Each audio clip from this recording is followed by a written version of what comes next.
പക്ഷേ ഈ പഹൽഗാം ഭീകരാക്രമണം ഉണ്ടായപ്പോൾ ചില അനുമാനങ്ങൾ വന്നത് ഇങ്ങനെയാണ്. പാകിസ്ഥാൻ സേനയ്ക്ക് അവിടെ വലിയ ജനപിന്തുണ ഉണ്ടായിരുന്നത് നഷ്ടപ്പെട്ടിരുന്നു. അവർ വലിയ അഴിമതിക്കാരാണെന്ന് ജനങ്ങൾ തിരിച്ചറിഞ്ഞു.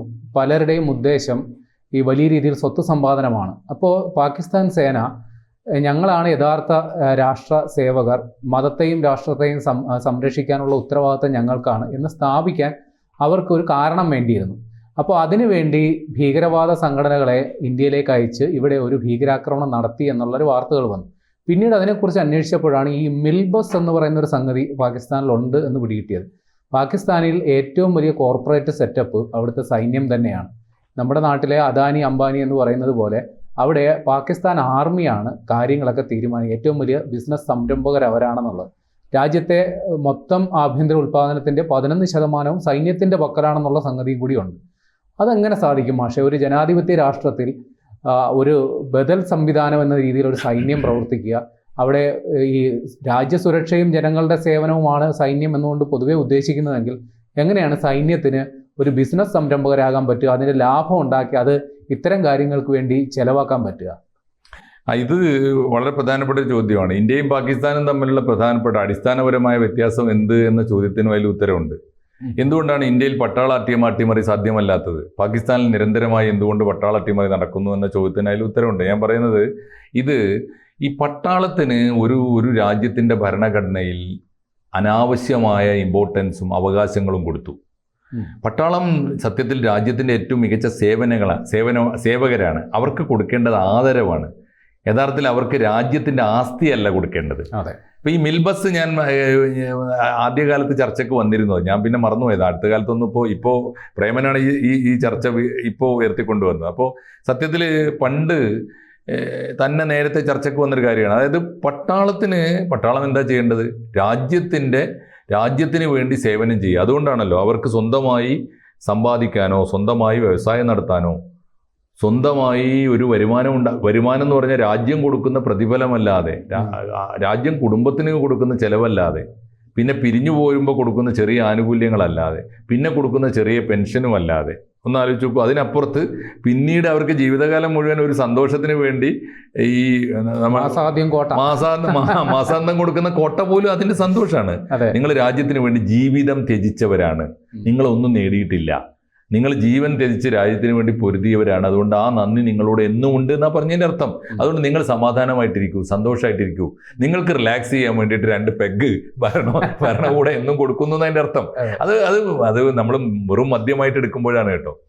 പുറത്ത് നല്ലത് സൈനികരുടെ ദിനചര്യയുടെ ഭാഗമാണ്. ഒന്ന് ദിനചര്യയുടെ ഭാഗ്യമാണ്. രണ്ടാമത്തെ കാര്യം, ഒരുപാട് സാധനങ്ങൾ അവരുടെ സ്റ്റോറിലുണ്ട്, വില കുറച്ച് കിട്ടും അവർക്ക്. അതൊന്നും വാങ്ങാൻ ആളുകൾ പോകാറില്ല. അല്ലെങ്കിൽ നമ്മുടെ നാട്ടുകാർക്ക് അറിയാവുന്നത് അവിടെ ആകെ കിട്ടുന്നത് വില കുറച്ച് കിട്ടുന്ന നല്ല മദ്യം, അത് മാത്രം. അതല്ല ഞാൻ പറയുന്നത്, ഇതേ ഉള്ളൂ. അത് പാകിസ്ഥാന്റെ ഒരു ചിത്രം അതല്ല. പാകിസ്ഥാന്റെ ചിത്രം ഒരാൾ സൈന്യത്തിലെത്തിയാൽ, പ്രധാനപ്പെട്ട സൈനിക ഉദ്യോഗസ്ഥനായി കഴിഞ്ഞാൽ പിന്നെ അയാൾക്ക് അവിടുത്തെ പൊതുപ്രവർത്തകന്മാർക്ക് വലിയ പദവിയും അംഗീകാരവും അവസരവുമാണ്, അവകാശങ്ങളുണ്ട്.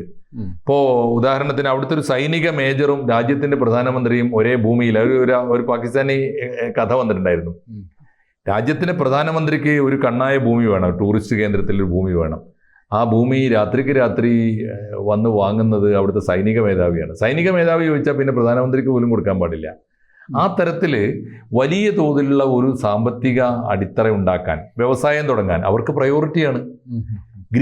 നമ്മളതിന് പറയില്ലേ, ഗ്രീൻ പ്രോട്ടോകോൾ, അതിനൊരു ഗ്രീൻ ചാനലിലൂടെ കൊടുക്കും. പെട്ടെന്ന് ഒരു അംഗീകാരത്തിനും കാത്തു നിൽക്കണ്ട, അവരാരോടും ചോദിക്കേണ്ട. ഏത് വ്യവസായവും സൈനിക മേധാവികൾക്ക്, സൈനിക ഉദ്യോഗസ്ഥന്മാർക്ക് തുടങ്ങാം. അതുകൊണ്ട് രാജ്യത്തെ ഏറ്റവും വലിയ വ്യവസായികൾ ആരായിരിക്കും? സൈനിക ഉദ്യോഗസ്ഥന്മാരായിരിക്കും. ഏറ്റവും വലിയ ആസ്തിയുള്ളത് അവർക്കായിരിക്കും. ഏറ്റവും സമ്പന്നന്മാർ അവർക്കായിരിക്കും. അതുകൊണ്ട് തന്നെ രാഷ്ട്രീയക്കാർക്ക് മേൽ എപ്പോഴും പട്ടാളത്തിന് സ്വാധീനം ഒന്ന് ആലോചിച്ച് നോക്കൂ. നമ്മുടെ പട്ടാളക്കാർക്ക് എന്താ യഥാർത്ഥത്തിൽ പണി? നമ്മുടെ ജനങ്ങൾ തിരഞ്ഞെടുക്കുന്ന രാഷ്ട്രീയ നേതാക്കൾക്ക് സല്യൂട്ട് ചെയ്യുകയും അവർക്ക് സുരക്ഷ ഒരുക്കുകയും ചെയ്യുന്ന പണിയാണ് നമ്മുടെ രാജ്യത്ത്. അവിടെ തിരിച്ചാണ്. ഇവരാണ് മേധാവികൾ, ഇവരാണ് സമ്പന്നന്മാർ, ഇവരാണ് അധിപന്മാർ. അതുകൊണ്ട് ജനാധിപത്യത്തിൽ ജനസേവനം നടത്തേണ്ട പട്ടാളക്കാരെ ജനത്തിന്റെ അധിപന്മാരായി, രാജ്യത്തിന്റെ അധിപന്മാരായി മാറ്റിയിരുത്തിയിരിക്കുന്നതിന്റെ ഒരു ദോഷമാണ്. അതുകൊണ്ടാണ് ഇപ്പോഴും ഇപ്പോഴും പാകിസ്ഥാൻ ഭയപ്പെടുന്ന ആരെയാണ്? അസീം മുനീറിനെയാണ്. അതുകൊണ്ടാണത് പാകിസ്ഥാൻ ഏറ്റവും പ്രധാനപ്പെട്ട എത്ര പക്ഷേ അസീം മുനീർ ജനകീയനാകാൻ ശ്രമിക്കുന്നുണ്ട്. പ്രത്യേകിച്ചും അസീം മുനീർ ഈ പട്ടാള മേധാവിയായപ്പോൾ പഞ്ചാബിലുള്ള ജനങ്ങൾക്ക്, പ്രത്യേകിച്ച് ഇമ്രാൻഖാനെയൊക്കെ പിടിച്ച് ജയിലിലിട്ടത് കാരണം അസീം മുനീറിനോട് വലിയ ദേഷ്യമാണ്. അപ്പോൾ അവരെ കയ്യിലെടുക്കാൻ വേണ്ടി ഇപ്പോൾ സൈന്യം അവിടെ കോർപ്പറേറ്റ് ഫാമിംഗ്, നമുക്ക് ചിന്തിക്കാൻ പോലും പറ്റില്ല, സൈന്യം കൃഷി ചെയ്യാൻ പോകുമെന്നൊക്കെ പറഞ്ഞു. പാകിസ്ഥാനിൽ അതും നടക്കുന്നുണ്ട്. അവിടേക്ക് വേണ്ടിയിട്ട് കനാലൊക്കെ പണിയാൻ വേണ്ടി ആദ്യം മുൻകൈയെടുത്ത് തൂമ്പയെടുത്ത് നിൽക്കുന്ന അസീം മുനീർ ആണെന്നാണ് പറയുന്നത്. അപ്പോൾ ഇത്തരത്തിൽ നമുക്ക് ചിന്തിക്കാൻ പറ്റാത്ത സംഗതികളൊക്കെയാണ്. അപ്പോൾ ഈ ലാഭക്കൊതിയാണോ വാസ്തവത്തിൽ അസീം മുനീർ അടുത്ത പ്രധാനമന്ത്രിയാകും, അല്ലെങ്കിൽ അവിടുത്തെ ഭരണം പിടിച്ചെടുത്ത് സകല സൈന്യാധിപനാകും എന്നുള്ളൊരു ഒരു വാർത്തകൾ പ്രചരിക്കുന്നതിന്റെ കാരണം അസീം മുനീറിന്റെ മനസ്സിലൊരു പക തന്നെയാണോ മാഷെ? ആയിരിക്കും പ്രേമ. കാരണം പാകിസ്ഥാന്റെ ട്രാക്ക് റെക്കോർഡ് അതല്ലേ. പാകിസ്ഥാൻ വളരെ അങ്ങനെ സംഭവിച്ചാൽ എന്ത് അത്ഭുതമുള്ളത്. എത്ര പേര് അങ്ങനെ വന്നു, എത്ര പേര്, സിയാവുൽ ഹക്ക് തൊട്ട് ഏറ്റവും ഒടുവിൽ നമ്മുടെ പർവേസ് മുഷറഫ് വരെയുള്ള എത്ര പേര് പട്ടാള മേധാവികളായി കഴിഞ്ഞാൽ പിന്നെ അവർക്ക് ഈ ലോക നേതാക്കളുടെ മുമ്പിലുള്ള അംഗീകാരമല്ലാത്തതെല്ലാം ഉണ്ടല്ലോ. അപ്പോൾ അതുകൂടി നേടാൻ ശ്രമിക്കും. പ്രധാനമന്ത്രി, പ്രസിഡന്റ്, ഇപ്പോൾ ലോകത്തിന്റെ മുമ്പിൽ ഐക്യരാഷ്ട്രസഭയിൽ ആരാ പ്രതിനിധി? ഒന്നുകിൽ പ്രൈം മിനിസ്റ്ററാണ്, അല്ലെങ്കിൽ പ്രസിഡന്റാണ്. അപ്പോൾ ആ പദവി കൂടി കൈവശപ്പെടുത്താൻ അവർക്ക് ബുദ്ധിമുട്ടുണ്ടാവില്ല. കയ്യിൽ ആസ്തിയുണ്ട്, പട്ടാളമുണ്ട്, രാജ്യത്തിന്റെ സേന അവരുടെ കയ്യിൽ നേരത്തെ ഉണ്ട്.